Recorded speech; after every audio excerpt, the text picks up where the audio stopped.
Assalamualaikum warahmatullahi wabarakatuh.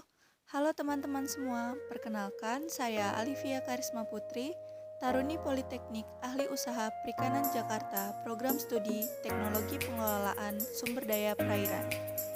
Di sini saya akan menjelaskan tentang kelangkaan dan kepunahan spesies.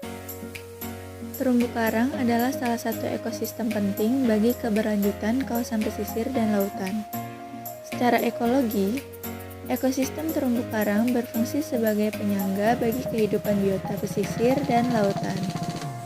Terumbu karang merupakan lingkungan yang sangat kaya akan keanekaragaman hayatinya. Selain itu, juga sebagai pelindung pantai dari abrasi akibat terpaan arus, angin, dan juga gelombang. Dari segi ekonomi, ekosistem terumbu karang adalah satu kawasan dengan potensi dan produksi ekonomi yang tinggi. Terumbu karang juga merupakan kawasan yang mempunyai panorama bawah laut yang sangat indah, yang sangat berpotensi dalam pengembangan sektor pariwisata. Namun sayangnya, kini terumbu karang di Indonesia telah banyak mengalami kerusakan pada tingkat yang sangat memprihatinkan. Penangkapan ikan dengan cara merusak seperti penggunaan bom, racun potas, penggunaan alat tangkap yang destruktif, eksploitasi sumber daya secara berlebihan, dan pengembangan pariwisata yang tidak ramah lingkungan mempunyai andil dalam banyaknya kerusakan terumbu karang di Indonesia. Ekosistem terumbu karang merupakan biodiversitas laut. Lalu, apa sih yang dimaksud dengan biodiversitas laut? Biodiversitas laut merupakan keanekaragaman hayati laut yang mencakup ekosistem, spesies, dan juga gen.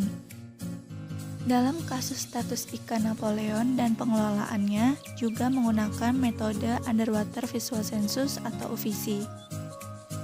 Ikan Napoleon adalah penting untuk diekspos dalam rangka mendukung peningkatan aktivitas survei dan monitoring di Indonesia. Teknik UVC ini bukan saja dipandang cocok untuk mengukur kepadatan ikan Napoleon atau stok ikan Napoleon, tetapi juga jenis biota atau ikan lain yang dilindungi seperti penyu. Metode ini terutama digunakan untuk penilaian kepadatan spesies ikan langka yang mempunyai daerah sebaran yang luas seperti ikan Napoleon. Ini adalah klasifikasi dari ikan Napoleon. Berdasarkan beberapa hasil penelitian, setiap fase kehidupan ikan Napoleon memiliki tipe habitat yang berbeda. Ketika dalam fase larva, ikan Napoleon sering ditemukan di sekitar padang lamun. Dan setelah dewasa, ikan Napoleon hidup di sekitar terumbu karang. Kebutuhan data potensi sumber daya ikan sangat diperlukan guna menentukan upaya pengelolaannya. Biasanya untuk mengetahui kelimpahan suatu spesies ikan, dilakukan survei lapangan ataupun pendataan kuesioner. Salah satu metode survei lapangan untuk ikan-ikan berukuran besar dapat dilakukan dengan Underwater Visual Census atau UVC dengan bantuan GPS Floating Kit. Dalam kasus status ikan Napoleon dan pengelolaannya juga menggunakan metode Underwater Visual Census atau UVC. Ikan Napoleon adalah penting untuk diekspos dalam rangka mendukung peningkatan aktivitas survei dan monitoring di Indonesia. Teknik UVC ini bukan saja dipandang cocok untuk mengukur kepadatan ikan Napoleon atau stok ikan Napoleon, tetapi juga jenis biota atau ikan lain yang dilindungi seperti penyu. Metode ini terutama digunakan untuk penilaian kepadatan spesies ikan langka yang mempunyai daerah sebaran yang luas seperti ikan Napoleon. Hampir semua perairan Indonesia sesuai untuk habitat ikan Napoleon.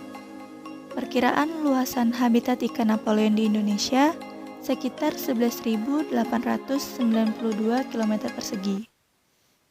Meskipun perkiraan luasan habitat Napoleon berada hampir di seluruh wilayah perairan Indonesia, namun status ikan Napoleon masih termasuk dalam ancaman kepunahan.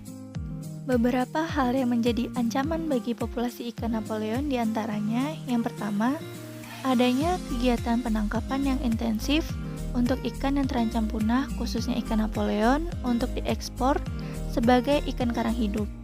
Yang kedua, masih terdapatnya aktivitas penangkapan menggunakan tombak yang dilakukan pada malam hari dengan scuba yang menggunakan alat bantu kompresor serta menggunakan racun seperti sianida.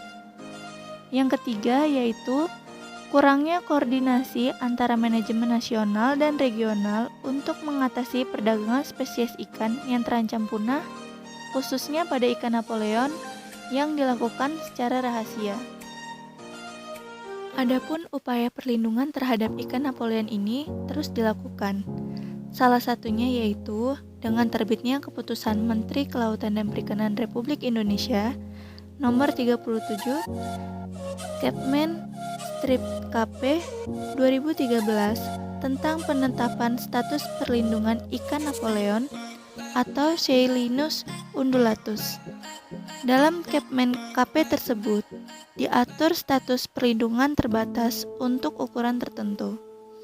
Ukuran yang dilindungi adalah 100 gram sampai dengan 1000 gram dan ukuran lebih dari 3000 gram.